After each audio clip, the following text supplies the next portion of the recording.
তো লালন ভাই জি আপনি বলেন। জি, জি, ফরিদ ভাইকে দেখে অনেক ভালো লাগলো। কি অবস্থা ফরিদ ভাই, কেমন আছেন? এই তো আছি মোটামুটি। ভালো আছেন তো না?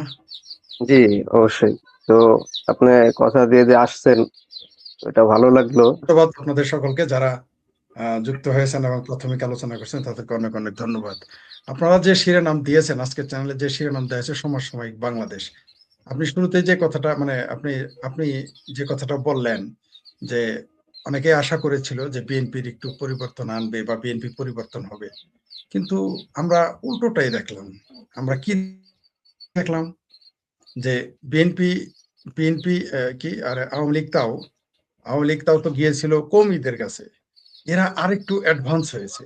এরা সরাসরি চলে গেছে লামাযহাবীদের কাছে বা সালাফিদের কাছে, যারা আরো কট্টর, যারা আরো ভয়ঙ্কর। আমরা দেখলাম যে সেই মাওলানা রাজ্জাক বিন ইউসুফ, যিনি নারী বিদ্বেষী বক্তব্য দেওয়ার জন্য কুখ্যাত, যিনি নারীদের মনে করেন কলঙ্ক, পাপ, আমরা দেখলাম তাকে দেখে, তারেক রহমানকে দেখে একটা প্রধানমন্ত্রী।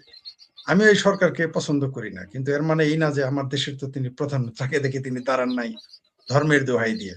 কিন্তু সেই ধর্মের দোহাই কিন্তু ডাইনিং টেবিলে খাওয়া যায় না, এটা তারই বক্তব্য। মাওলানা মাওলানা ইউসুফ রাজ্জাক বিন ইউসুফেরই বক্তব্য। ডাইনিং